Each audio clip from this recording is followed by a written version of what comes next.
नवीन घडामोडी पाहण्यासाठी आपल्या बारामती झटका या यूट्यूब चॅनलला सबस्क्राईब करा व बेल आयकॉन दाबा, म्हणजे ताज्या घडामोडी आपणापर्यंत पोहोचतील। महाराष्ट्र राज्याचे विद्यमान उपमुख्यमंत्री व भाजपचे ज्येष्ठ नेते देवेंद्रजी फडणवीस यांच्या प्रमुख उपस्थितीमध्ये माढा लोकसभा मतदारसंघाचे महायुतीचे अधिकृत उमेदवार रणजितसिंह नाईक निंबाळकर यांच्या प्रचार सभेचा शुभारंभ माळशिरस तालुक्यातील अकलूज येथे संपन्न झाला।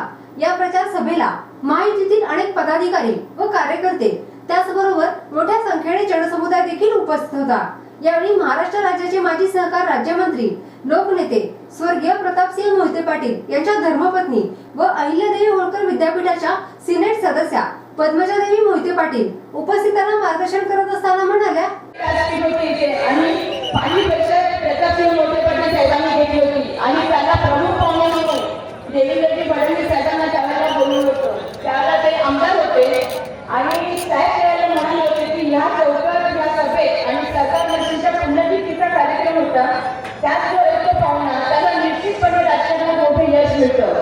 आणि पुढे ते प्रदेशाध्यक्ष झाले आणि 13 सालची ही गोष्ट आणि 14 साली ते मुख्यमंत्री झाले। कारण साहेबांनी तुम्ही मुख्यमंत्री व्हा आणि म्हणून ही आठवण आज मुद्दाम आवर्जून सांगते की आमच्या आणि भाजपचे आणि देवेंद्रजीचे फार जुने संबंध आहेत की ज्या काळामध्ये त्यावेळेला 98 साली कैलासवासी गोपीनाथजी मुंडे साहेबांनी प्रतापसिंह मोहिते पाटलांना पक्षात घेतलं आणि सगळ्यात पहिले त्यांना संधी मंत्रिपदाची दिली।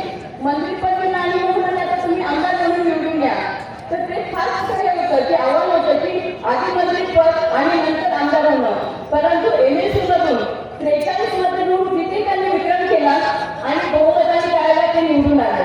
परंतु त्यानंतर ज्यावेळेला भाजपचं कार्य करत असताना ती जी निवडणूक त्यांनी जिंकली त्यानंतर आज झालंय, त्यानंतर मग सुभाषजी देशमुख साहेब खासदार झाले, त्यानंतर बनसोडेजी भाजपचे झाले, नंतर स्वामीजी झाले आणि आता राम पण संधी मिळेल असं मी शुभेच्छा व्यक्त करते। कारण आजपर्यंत भाजपच्या खासदारकीची तिथली परंपरा अजून निवडून काढलेली नाहीये।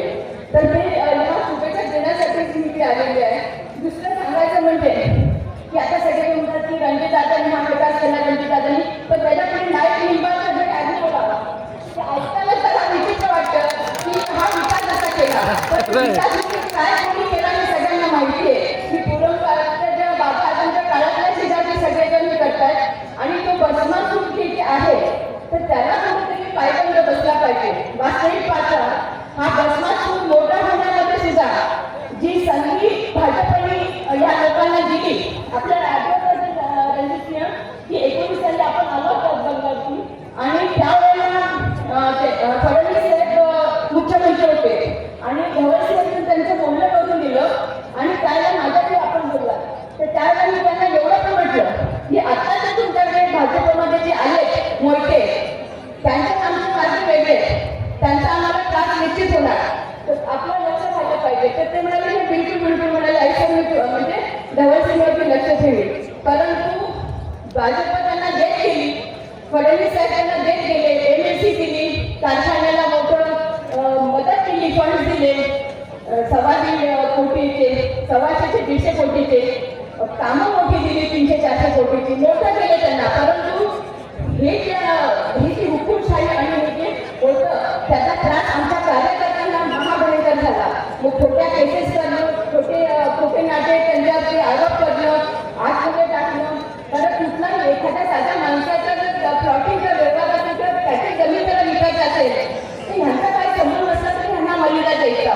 म्हणजे एवढी हुकूमशाही, गुंडगिरी, प्रवृत्ती सगळी लोक आज सुद्धा त्या दबावाखाली आणि प्रचंड दहशती आहे। परंतु फक्त ह्या भाजप पक्षाचा उपयोग त्यांनी स्वतःची कोठड्या बघण्यासाठी केला आणि म्हणूनच की माझं सगळ्यांना सांगणं आहे की पक्ष किती वाढवणं हे काय कमी, पक्षाची ताकद किती वाढली हा गौण भाग आहे।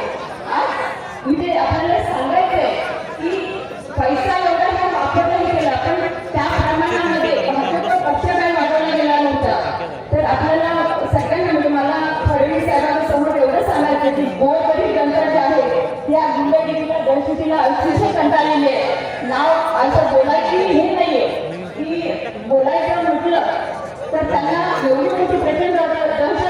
की उद्या त्यांच्या जीवाशी खेळ केला जातो.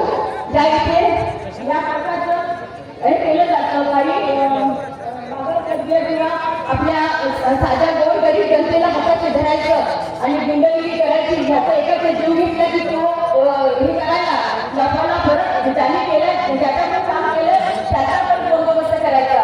तर हे कुठेतरी थांबलं पाहिजे. ह्याचा त्रास आम्हालाच नाही, आमच्या कार्यकर्त्यांना मोठ्या प्रमाणात झाला. तर आपण आपल्याला माझी विनंती आहे की आपण याच्यामध्ये लक्ष घालून ही जी आहे अलिबाबांनी काळीस्टोर यांचा आपण बंदोबस्त करावा. ही हुकूमशाही मोडीच करावी. ही गुंडशाही जी आहे ती संपवली पाहिजे. आणि यांचे जे संस्थेचे कारभार आहेत वैयक्तिक संस्थांनी म्हणेन किंवा काही विषय करताना पण ते वैयक्तिक यांचे कॅरेक्टर आहे किंवा यांनी ती विश्वासार्हता गमावलेली आहे. सामाजिक जीवनामध्ये काम करताना विश्वासार्हता जपावी लागते. तर आपल्याला सगळ्यांना माझी एक विनंती राहील आणि फडणवीस साहेबांना की आपण ह्या जनतेला आमच्या इथल्या न्याय मिळून द्यावा. धवल सिंह असो, त्यांचे कार्यकर्ते असो किंवा आमचे स्वतःचे जे वैयक्तिक आमचे काही लोक किंवा काय असं त्यांना फोटून त्यांच्यावरती खोटा केसेस करणं ते कुठेतरी थांबलं पाहिजे. आपल्याकडून आमची एवढीच अपेक्षा आहे. आणि रणजितसिंह नाईक निंबाळकर हे प्रचंड बहुमताने निवडून येतील. कमल सिन्हा हा आई म्हणून माझा त्यांना आशीर्वाद आहे. माझी